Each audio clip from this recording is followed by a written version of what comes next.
अस्सलाम वालेकुम dear students, उम्मीद करता हूँ कि आप सब खैर वाफियत से होंगे। आज के लेक्चर में हम डिस्कस करेंगे नेस्टेड इफ स्ट्रक्चर। तो पिछले लेक्चर्स में हमने सबसे पहले डिस्कस किया था इफ स्टेटमेंट इफ स्ट्रक्चर। ये क्या करता था, इफ के आगे एक कंडीशन लगा दी जाती थी। ये हमारे पास कंडीशन आ गई है। अगर ये कंडीशन ट्रू हो गई तो इसके बाद ये वाली स्टेटमेंट्स चल जाया करती थी। ठीक है, लेकिन फिर हमने इसमें ये कमी देखी कि अगर ये कंडीशन फॉल्स हो गई, ठीक है, यानी कि कंडीशन अगर ये फॉल्स हो गई तो उस वक्त कुछ भी नहीं था होता। तो फिर हमने इसको इम्प्रूव करके एक न्यू स्ट्रक्चर निकाल दिया। वो स्ट्रक्चर था इफ एल्स वाला। उसमें क्या किया जाता था, उसमें भी इफ के आगे एक कंडीशन लगा दी जाती थी। अगर ये कंडीशन ट्रू हो गई, दुरुस्त हो गई, तो ये वाली स्टेटमेंट्स चल जाया करती थी। ठीक है, लेकिन अगर ये स्टेटमेंट जो है ये फॉल्स हो गई, यानी कि ये कंडीशन अगर फॉल्स हो गई तो फिर ये स्टेटमेंट्स नहीं थी चलती, फिर एल्स वाली स्टेटमेंट्स चल जाया करती थी। ठीक है, तो इसमें क्या होता था, इसमें एक और केस आ गया कि जब कंडीशन फॉल्स हो गई तो उस वक्त ये स्टेटमेंट्स चल जाया करें। ठीक है, फिर हमने एक और केस डिस्कस किया, एक और स्ट्रक्चर देखा जिसमें कहा कि अगर एक से ज़्यादा कंडीशंस आ जाएं, फ़र्ज़ किया है कि ये इफ़ के आगे कंडीशन लगाई, अगर कंडीशन ट्रू है तो ये वाली चल जाए, अगर फॉल्स है तो फिर ये यहाँ पे पहुँच जाए एल्स इफ में, और दोबारा इस कंडीशन को चेक करें। अगर ये कंडीशन ट्रू है तो इसके आगे वाली चल जाए, अगर ये फॉल्स है तो फिर दोबारा आगे चल जाए। ठीक है, तो ये दोबारा यहाँ पे एक कोई न्यू कंडीशन आ जाती थी, अगर ये ठीक है तो ये चल जाए। बाकी ये सिस्टम चलता रहता था। जब सारी कंडीशंस फॉल्स हो गई तो उसके बाद एल्स वाली चीज़ आ गई, तो एल्स के आगे स्टेटमेंट्स जो हैं वो लगी होती थी, फिर एल्स के आगे वाली स्टेटमेंट्स चल जाया करती थी। ठीक है, तो ये हमारे पास तीन स्ट्रक्चर थे। आज के लेक्चर में हम नेस्टेड इफ स्ट्रक्चर को समझेंगे।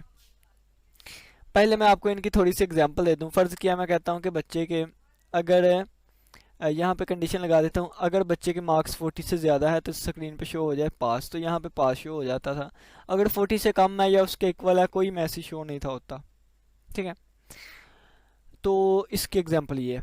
इफ़ एल्स वाले की एग्जांपल, अगर 40 से ज़्यादा या इसके इक्वल मार्क्स हैं तो स्क्रीन पे पास शो हो जाए, लेकिन अगर 40 से ज़्यादा नहीं है, यानी कि ये कंडीशन फॉल्स हो गई, तो फिर हमारे पास फेल एल्स में आ जाए करें।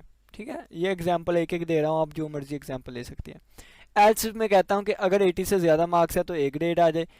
ठीक है, अगर 70 से ज़्यादा है बी ग्रेड आ जाए, अगर 60 से ज़्यादा है सी ग्रेड आ जाए, और सो ऑन करते करते इसी तरह।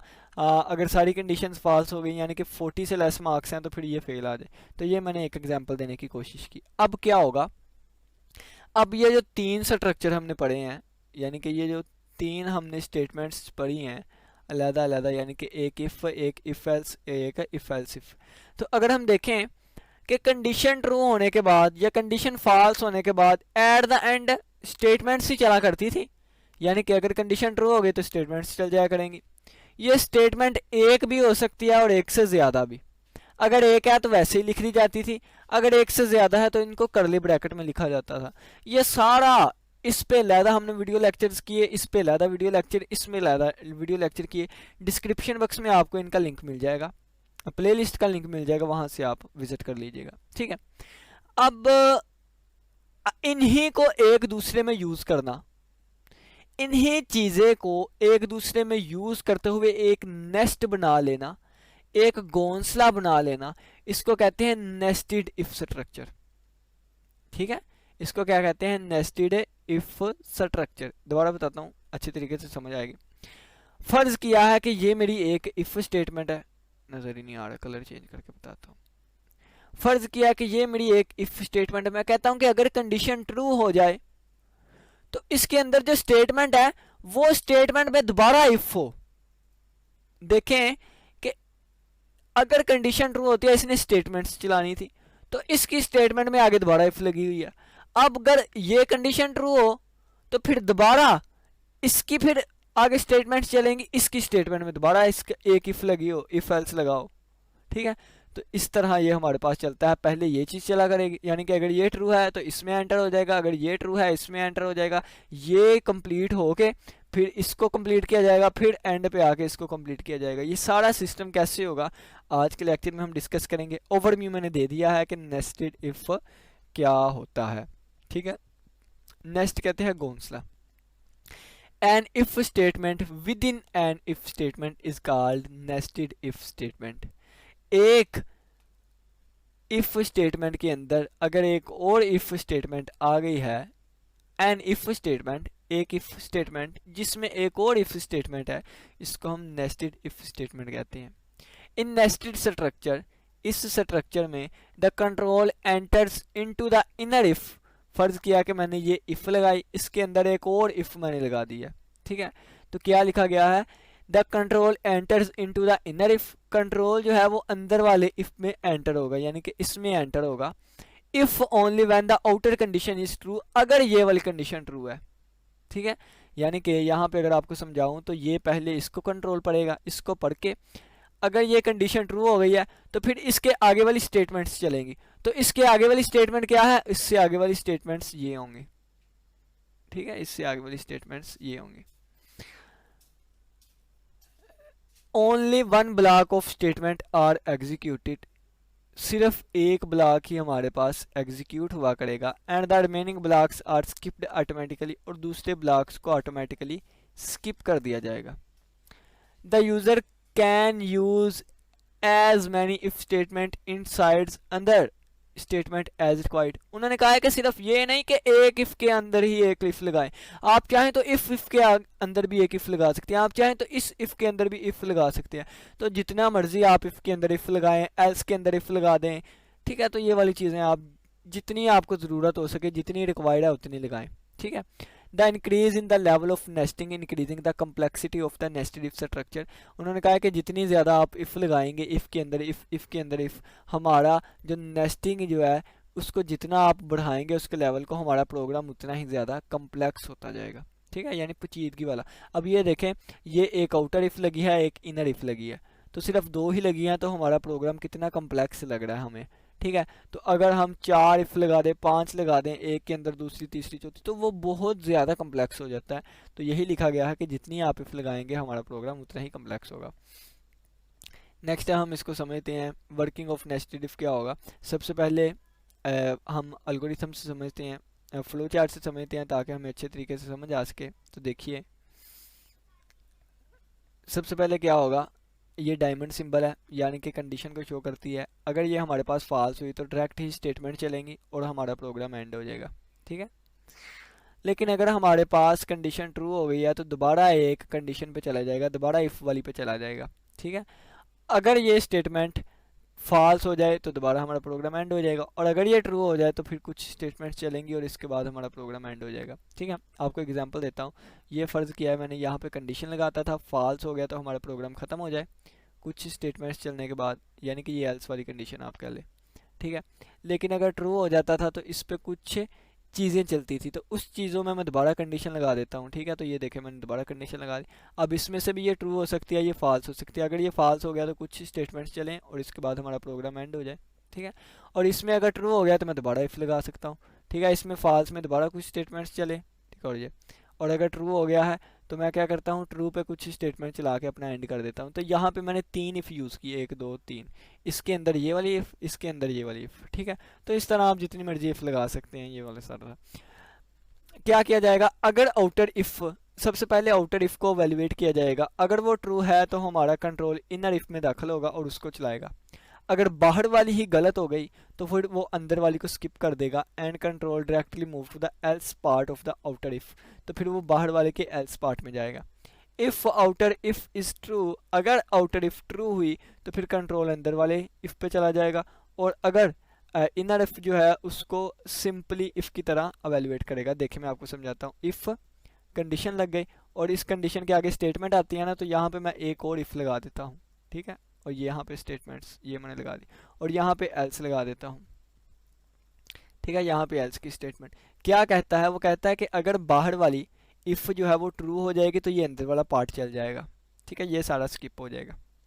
लेकिन उसने कहा है कि अगर बाहर वाली जो है ये फॉल्स हो गई, ये दूसरी लाइन में लिखा जा रहा है, if the condition is false, तो फिर वो इनर इफ़ को स्किप कर देगा और फिर एल्स के अंदर जो स्टेटमेंट्स हैं उसको चला देगा, ठीक है। तो देखें, else part of the outer if, ठीक है, ये चलेगा। फिर if outer if is true, दोबारा कह रहा है कि अगर ये वाली चीज़ ट्रू हो गई तो फिर इसको चलाया जाएगा। ये एक ही लाइन को बार बार लिखा जाता है, और इसको कैसे चलाया और इसको कैसे चलाया जाएगा, जैसे हम सिंपल इफ को चलाते हैं। ठीक है, यही सारा लिखा गया, फ्लो चार्ट भी मैंने समझा दिया। अब प्रोग्राम देख लेते हैं और इसको फिर हम एंड करते हैं। उसने क्या कहा है, प्रोग्राम से हमें अच्छे तरीके से समझ आएगी। ठीक है,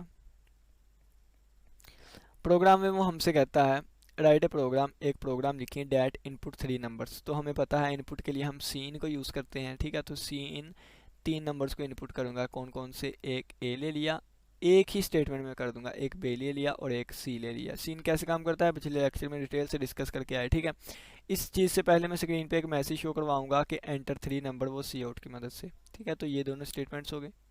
हर एक प्रोग्राम में हम क्लियर स्क्रीन और गेट से यूज़ करते हैं। क्यों यूज़ करते हैं ये अब मैंने लेक्चर बनाए हुए हैं। अब एबीसी को यूज़ किया है, तो एबीसी क्या है, वेरिएबल्स हैं, किस टाइप के होने चाहिए, इंटीजर टाइप के होने चाहिए, ये मैंने डिक्लेरेशन करवा दी। ठीक है, सी इन सी आउट को यूज़ कर रहा हूँ, इसलिए ये वाली हेडर फाइल इंक्लूड करवाऊंगा। क्लियर स्क्रीन और गेट सी एच को यूज़ कर रहा हूँ, तो उसके लिए मैं कोनियो डॉट एच को इंक्लूड करवाऊंगा।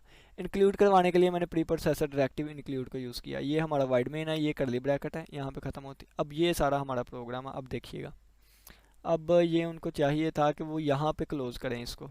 ठीक है, यहाँ ये उनकी थोड़ी सी मिस्टेक है, ये वो चाहिए था इनको ये डब्बा यहाँ पे क्लोज करे। ठीक है, तो ये नीचे वाली चीज़ नहीं आनी, यानी कि ये गलत लिखी हुई है, ये वाली नीचे नहीं आना। ठीक है, ये डब्बा ऊपर ही क्लोज होना चाहिए था। प्रोग्राम को समझते हैं, फिर हमें अच्छे तरीके से समझ आएगी। तो 3 नंबर्स हमने इनपुट करने हैं और सबसे स्मॉलेस्ट जो है वो दिखाना है। ठीक है, तो यहाँ से अब हम अपने प्रोग्राम को समझने की कोशिश करते हैं। देखिएगा, ABC 3 नंबर्स ले लिए, इंटीजर लिए हैं, तो ये हमारे पास 3 आ गए। ठीक है, डब्बे इंटीजर, इसका नाम A है, इसका नाम B है, इसका नाम C है। तीनों 2-2 बाइट लेंगे क्योंकि इंटीजर डाटा टाइप 2 बाइट लेती है। अब स्क्रीन पे शो होगा enter 3 numbers to the point, ऐसे ही क्योंकि डबल कोटेशन में लिखा गया है तो इंटर 3 नंबर्स हो गया। फिर क्या होगा, सीन में 3 नंबर्स एंटर करेंगे, एक 20 एंटर कर दिया, एक 35 और एक 13 एंटर कर दिया। अब क्या किया जाएगा, सबसे पहले इन दोनों को कंपेयर किया जाएगा, अगर तो A लेस देन है B से। ठीक है, देखिएगा सबसे स्मॉलेस्ट हमने ढूंढना है ना, सबसे स्मॉलेस्ट। तो पहले A और B को हमने कंपेयर किया, अगर A लेस देन है B से। ठीक है, देखिए सबसे स्मॉलेस्ट नंबर हमने ढूंढना है, अगर A लेस देन है B से। तो इन दोनों में से कौन सा लेस आया, अगर इन दोनों में से A लेस आ गया तो फिर हम A को कंपेयर करवाएंगे C से। ठीक है, फिर हम देखेंगे A लेस है C से, और अगर A लेस आ गया तो देखें A B से भी लेस था, A C से भी लेस था, तो स्मॉलेस्ट नंबर क्या आएगा, A आ जाएगा। ठीक है, फर्ज किया, आप देखें, अब यहाँ पे छोड़ दें। अब अगर इनमें से A लेस आ गया, क्या आ गया, A लेस आ गया, फिर इसको कंपेयर करवाएंगे C से, और फर्ज किया इन दोनों में से C लेस आ जाता है। ठीक है, इसमें C लेस आ जाता है, इन दोनों को कंपेयर करवाया, इसमें C लेस आ गया, तो फिर सबसे स्मॉलेस्ट C होगा। क्यों, अब देखें A जो है ये B से भी छोटा है, इसका मतलब B तो बड़ा नंबर हो गया। अब A से भी छोटा C है, तो C जो है ये A से छोटा है, और C जो है ऑटोमेटिकली B से भी छोटा होगा। क्यों, क्योंकि A जो है यही B से छोटा था, तो C तो A से भी छोटा है, तो जाहिर सी बात है B से भी, तो फिर स्मॉलेस्ट नंबर C हो जाएगा। तो यही लिखा गया है कि सबसे पहले A B को कंपेयर करवाएंगे। ठीक है, इन दोनों में से चेक करेंगे कौन सा नंबर छोटा है। अगर A छोटा आ गया, कंडीशन ट्रू हो गई, तो फिर ये अंदर वाला सारा डब्बा चलेगा। ठीक है, ये अंदर वाला सारा डब्बा चलेगा। ये डब्बे का तीर उन्होंने देखे ना गलत बनाया हुआ है, उनको चाहिए था वो यहाँ पे डब्बा क्लोज करते, ऐसे यहाँ पे डब्बा क्लोज होना ये वाला। ठीक है, ये मिस्टेक आप ठीक कर लीजिएगा। एक मिनट, डब्बा मैं ठीक से क्लोज कर देता हूँ। अगर A छोटा आ गया B से, ठीक है, यानी कि अगर A, यहाँ पे हमने देखा A और B का कंपैरिजन करवाया, दोबारा बताता हूँ, A और B का कंपैरिजन करवाया, अगर A छोटा आ गया B से, फिर हम A और C का करवाएंगे। अगर A छोटा आ गया फिर A स्मॉलेस्ट नंबर है, अगर C छोटा आ गया फिर C स्मॉलेस्ट नंबर है। ठीक है, तो इसी तरह अगर A छोटा है B से, तो फिर यहाँ पे एंटर हो जाएगा, कंडीशन लगा देंगे क्या A छोटा है C से। अगर A छोटा हुआ C से तो हम कहेंगे A स्मॉलेस्ट नंबर है, और अगर ये कंडीशन फॉल्स हुई यानी कि C छोटा हुआ A से, तो हम स्क्रीन पे दिखा देंगे कि C is the smallest number. ठीक है, ये हमारे पास यहाँ तक चल गया। अब A और B को हमने कंपेयर करवा दिया, फर्ज किया है कि ये चीज़ें तो बाद में देखी जानी थी ना, जब A छोटा होता B से। अब अगर A छोटा नहीं है B से, तो उस वक्त हम देखते हैं क्या होगा। ठीक है, यानी कि इन सभी को रिमूव करके ना अब एक और केस ले लेते हैं, यानी कि ये A है, ये B है और ये C है। पहले हमने ए बी को कंपेयर करवाया था ए छोटा है बी से। अगर ये ट्रू हो जाए तो फिर हम ए और सी को कंपेयर करवाएंगे। अगर ए छोटा आ गया तो ए छोटा नंबर होगा, सी छोटा आ गया तो सी छोटा नंबर होगा। फर्ज किया है कि ये कंडीशन यहाँ पे फॉल्स हो जाती है, ए छोटा नहीं है बी से, ए बड़ा है बी से। ठीक है, तो बी छोटा आ गया, क्या चीज़ आ गई? छोटा बी, यानी कि इन दोनों को कंपेयर करवाया। पहले हमने देखा था ए छोटा आ गया, लेकिन अब हम देख रहे हैं जब बी छोटा आ गया तो ए और बी से बी छोटा है, ए तो स्किप हो जाएगा क्योंकि हमने तो छोटा नंबर लेना है, और बी और सी को कंपेयर करवाएंगे। ठीक है, अगर बी छोटा आ गया तो बी स्मॉलेस्ट नंबर है, अगर सी छोटा आ गया सी स्मॉलेस्ट नंबर है। तो बिल्कुल यही लिखा गया है कि अगर ए छोटा है बी से तो फिर हम चेक करेंगे ए और सी को। अगर ए छोटा हुआ तो ए स्मॉलेस्ट नंबर, सी छोटा हुआ सी स्मॉलेस्ट नंबर। इसी तरह फिर बी और सी को चेक करेंगे। एल्स में क्या आ गया? एल्स में भी दोबारा एक ये वाली इफ एल्स लगाया हुआ है। ठीक है, क्या चीज़ें लगी हैं मैं आपको पहले यहाँ पे समझा देता हूँ। ये देखें, पहले इफ़ और एल्स ये वाली चीज़ लगाई गई है, इफ़ एल्स वाली चीज़। ठीक है, इस इफ़ के अंदर इफ़ एल्स लगाया गया है। ठीक है, और इस एल्स के अंदर भी इफ़ एल्स लगाया गया है। ठीक है, इस एल्स के अंदर भी इफ़ एल्स लगाया गया है। अब कैसे लगाई गई हैं चीज़ें मैं आपको बताता हूँ। यहाँ पे चेक किया गया है ए छोटा है बी से। अगर ए छोटा है बी से तो फिर ए और सी को लेके चलेंगे। ठीक है, अगर फिर ए और सी को, अगर ए छोटा आ गया सी से तो इसका मतलब है ए स्मॉलेस्ट नंबर है, और अगर नहीं आया इसका मतलब सी स्मॉलेस्ट नंबर है। अगर फर्ज किया है कि बी बड़ा आ जाता है ए से, ठीक है, तो फिर हम यहाँ पे बी और सी को कंपेयर करवाएंगे। क्या बी छोटा है सी से? अगर बी छोटा हुआ सी से तो फिर हम अगर यहाँ पे इफ में आएगा ये, अगर बी छोटा है सी से, अगर बी छोटा है सी से तो बी आ जाएगा, और अगर बी छोटा नहीं है सी से तो फिर सी स्मॉलेस्ट नंबर आ जाएगा। तो यही हमारे पास प्रोग्राम लिखा गया है। अब इसको मज़ीद आसान करके दोबारा मैं समझाता हूँ ताकि आपको समझ आ सके। ये ए है, ये बी है, ये सी है। ठीक है, इन दोनों को कंपेयर करवाया, ए छोटा आ गया, फिर ए को सी से कंपेयर करवाऊंगा। अगर ए छोटा हुआ ए आ जाएगा, बी छोटा सी छोटा हुआ सी आ जाएगा। अब दूसरा केस क्या है? अगर फर्ज किया है ए बड़ा है बी से तो ए को तो बाहर निकाल दें, फिर बी और सी को कंपेयर करेंगे। अगर बी छोटा हुआ तो बी आ जाएगा, सी छोटा हुआ सी आ जाएगा। यही प्रोग्राम अब दोबारा मैं आपको यहाँ से समझाता हूँ। ये देखें, ए छोटा हुआ बी से तो फिर हम ए और सी को कंपेयर करेंगे। अगर ए छोटा हुआ ए आ जाएगा, सी छोटा हुआ सी आ जाएगा। और यहाँ पे क्या किया गया है? अगर बी छोटा हुआ सी से, ये देखें, इन दोनों से हमें पता चल गया अगर ये ट्रू है तो ये वाली चीज़ चलेगी, अगर ये फॉल्स है तो इसका मतलब क्या है? बी छोटा होगा ए से, यानी कि ए वाली कंडीशन तो निकल गई। फिर बी को हम सी से कंपेयर करवाएंगे। अगर बी छोटा हुआ तो बी आ जाए, सी छोटा है तो सी आ जाए। ये हमारा प्रोग्राम हो गया। नेक्स्ट प्रोग्राम की हम थोड़ी ही देर लगाएंगे क्योंकि ये वाला प्रोग्राम मैंने आपको डिटेल से करवाने की कोशिश की। हाउ ये कैसे वर्क करता है ये सारा लिखा गया है, इसका फ्लो चार्ट भी आप समझ लीजिएगा, मैंने आपको सारा समझा दिया है। ठीक है, यहाँ पे आ जाए ये वाला प्रोग्राम। उन्होंने कहा कि राइट अ प्रोग्राम, एक प्रोग्राम लिखिए। राइट अ प्रोग्राम, एक प्रोग्राम लिखिए। डैट इनपुट 3 नंबर्स, जो कि 3 नंबर्स लेता है। Display whether all numbers are equal or not, और चेक करें कि तीनों नंबर इक्वल हैं कि नहीं by using the nested if. Nested if को यूज़ करते हुए ये यूज़ की हमने, क्यों यूज़ की ये सारा आपको बताया गया है। 3 नंबर लेने हैं तो ये इनपुट हो गई हमारे पास। ठीक है, और ये गेट सी एच भी आ गई, ये भी आ गया। अब यहाँ पे चलते हैं। देखें, सबसे पहले हम चेक करेंगे क्या ए, यानी कि 3 डब्बे बना लेता हूँ ना, आपको अच्छे से समझ आएगी। अच्छे से समझाने के लिए देखें क्या क्या करना पड़ रहा है। ए बी और सी आ गए, ये ए बी और सी है। हम यहाँ से ही चलेंगे। फ़र्ज़ किया ए बराबर आ गया ना बी के, फिर हम चेक करेंगे क्या ये सी के इक्वल है कि नहीं। ठीक है, देखें, सबसे पहले हम देखें। फ़र्ज़ किया मैंने ए और बी को देखा और ये आपस में इक्वल नहीं आए। जब ए बी ही आपस में इक्वल नहीं आए तो तीनों नंबर कैसे इक्वल आ सकते हैं? मैं फिर इसको इससे कंपेयर ही नहीं करवाऊंगा। जब 2 नंबर ही आपस में इक्वल नहीं आए तो तीनों कैसे इक्वल होंगे? यानी कि जब ए बी आपस में इक्वल नहीं होंगे तो एल्स वाली कंडीशन चलेंगी, नंबर्स आर डिफरेंट। ठीक है, लेकिन अगर फ़र्ज़ किया है कि अगर अगर यहाँ पे मैं कलर चेंज करके आपको बताता हूँ। अगर ए बराबर आ गया बी के, ए बराबर आ गया बी के, ठीक है, ए बराबर आ गया बी के, फिर मैं अपनी मर्जी से चाहूँ तो ए को सी से कंपेयर करवा लूँ या बी को सी से कंपेयर करवा लूँ। ठीक है, तो फ़र्ज़ किया ए बराबर आ गया बी के, तो फिर मैं देखूँगा क्या ए सी के बराबर है कि नहीं। अगर ए सी के बराबर आ गया तो मैं कहूँगा तीनों नंबर्स बराबर हैं, क्योंकि ए बी के बराबर है, ए सी के भी बराबर है, तीनों नंबर आपस में बराबर होंगे। लेकिन अगर ए बी के बराबर आ गया लेकिन ए सी के बराबर ना आया तो उस वक्त भी नंबर डिफरेंट होंगे। क्यों? क्योंकि ए सी की कीमत आपस में इक्वल ही नहीं है। ठीक है, तो सबसे पहले क्या चेक किया जाएगा? यहाँ पे देखा जाएगा ए बी आपस में इक्वल है कि नहीं। ठीक है, सबसे पहले देखा जाएगा ए बी आपस में, अगर ए बी आपस में इक्वल आ गए तो फिर हम ए सी को चेक करेंगे, और अगर ए सी भी आपस में इक्वल आ गए तो नंबर्स आर इक्वल, और अगर ए सी इक्वल नहीं आए यानी कंडीशन फॉल्स होगी, एल्स वाली चलेगी, इसका मतलब नंबर डिफरेंट नहीं है।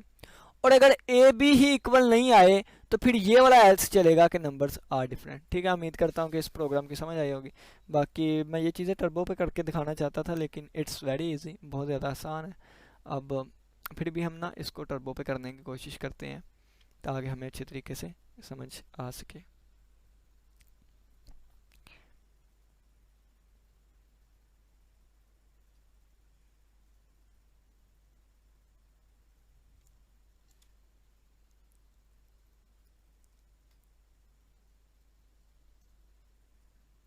अब देखिएगा यहाँ पे ये वाली सारी चीज़ें मैंने लगाई हुई हैं।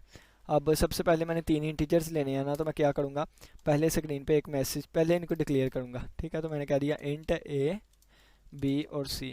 ठीक है, फिर मैं क्या करूँगा, फिर मैं सी आउट में चीज़ें दिखाऊँगा स्क्रीन पे कि एंटर 3 नंबर्स। ठीक है, एंटर 3 नंबर्स। ठीक है, आप इंटीजर्स भी लिख सकते हैं अपनी मर्ज़ी से, जो मर्ज़ी लिखें। फिर सी इन में क्या करवाऊँगा, सी इन में मैं ए बी सी की वैल्यू दूंगा। ठीक है, सी इन ए, फिर बी की वैल्यू और फिर सी की वैल्यू। ठीक है, तो इसको ज़रा सा हम ऊपर कर लेते हैं और इसकी स्क्रीन को हम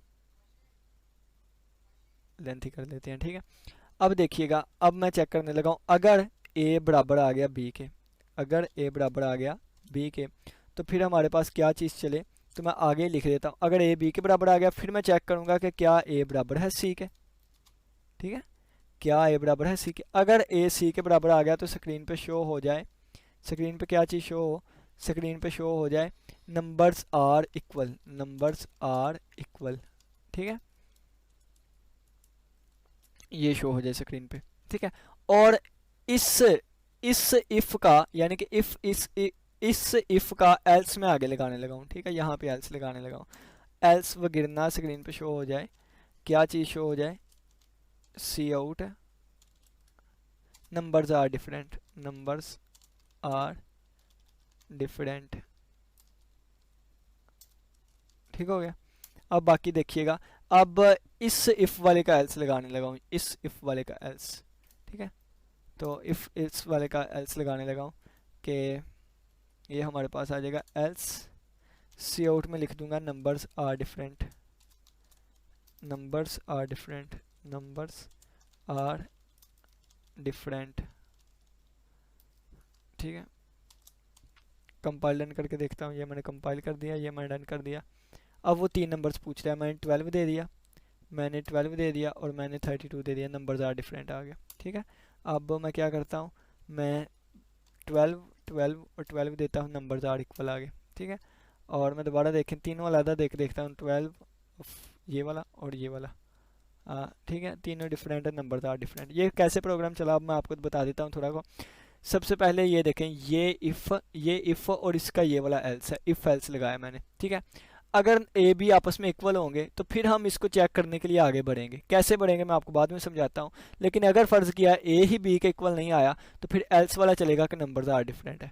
ठीक है, फ़र्ज़ किया कि ए बी के इक्वल आ गया, फिर हम चेक करेंगे क्या ए सी के इक्वल है। अगर ए सी के इक्वल आया तो नंबर इक्वल आ जाएंगे, और अगर ए सी के इक्वल नहीं आया तो फिर एल्स वाली कंडीशन चलेगी कि ए सी इक्वल नहीं आया, तो इसका मतलब है नंबर तो डिफरेंट है। ठीक है, इसकी समझ आ गई। अब देखें जी, अब हम दोबारा दूसरा प्रोग्राम करते हैं।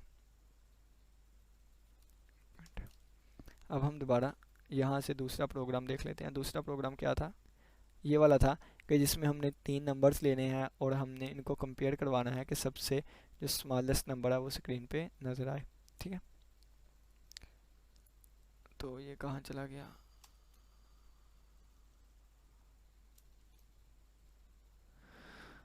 अब देखें ये वाला सारा हम रिमूव करेंगे।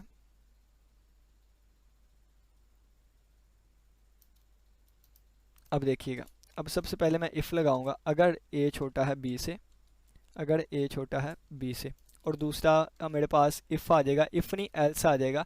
एल्स का मतलब क्या होगा, यहाँ पे मैं कमेंट में लिख देता हूँ। एल्स का मतलब होगा कि जब बी बड़ा होगा ए से, जब ए बड़ा होगा बी से। ठीक है, ये एल्स वाला केस है। अब देखिएगा यहाँ पे, अगर ए छोटा है बी से, फिर मैं कंडीशन लगाऊंगा अगर ए मजीद छोटा आ गया सी से, यानी कि ए बी से भी छोटा है, ए सी से भी छोटा है, तो फिर स्क्रीन पे शो हो जाए क्या, स्क्रीन पे शो हो जाए सी इज़ द स्मॉलेस्ट, यानी कि सी क्या होगा, तो सी की वैल्यू पहले यहाँ पे आएगी, मैं फिर लिखूंगा is the smallest number, is the smallest number, ठीक है। और फर्ज किया है कि ए सी से छोटा नहीं आता, तो फिर क्या करूँगा, सी इज़ द स्मॉलेस्ट नंबर, यहाँ पे ए आना है क्योंकि ए स्मॉलेस्ट होगा ना। ये देखें ना कि पहले ए जो है वो बी से भी छोटा आ गया, यानी कि ए बी से भी छोटा आ गया, और यहाँ पे ई सी से भी छोटा आ गया, तो फिर ए स्मॉलेस्ट नंबर आएगा, ठीक है। लेकिन अगर ए यहाँ बी से छोटा आ गया है लेकिन यहाँ पे सी से छोटा नहीं है, तो इसका मतलब है कि सी सबसे छोटा होगा, तो फिर यहाँ एल्स में आएगा सी आउट, सी जो है ये सबसे स्मॉलेस्ट नंबर होगा, इज़ द स्मॉलेस्ट नंबर, ठीक है। तो ये हमारे पास हो जाएगा स्क्रीन पे शो। अब देखें, अब इस नीचे वाली एल्स में आएगा, नीचे वाली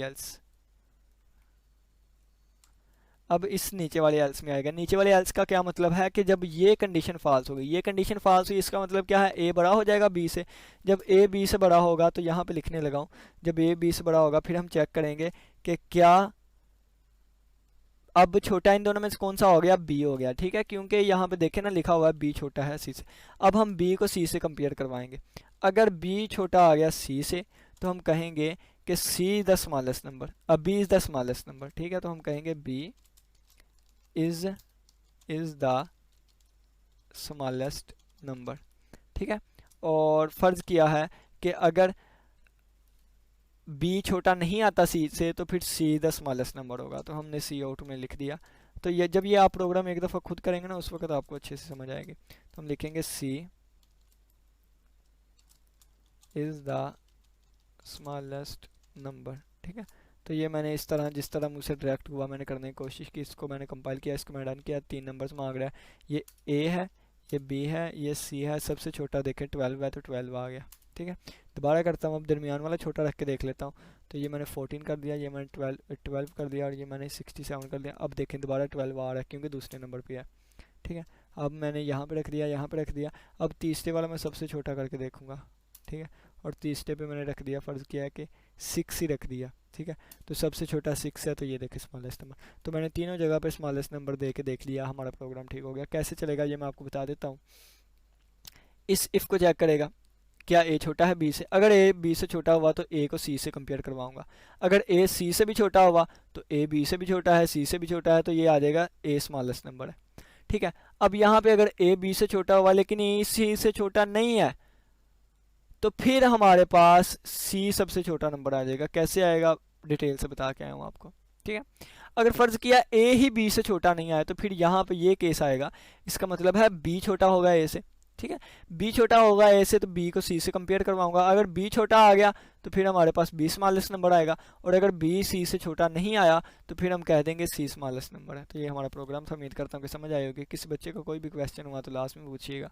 इसी के साथ इजाज़त दीजिए, अल्लाह हाफिज़, अल्लाह निगहबान।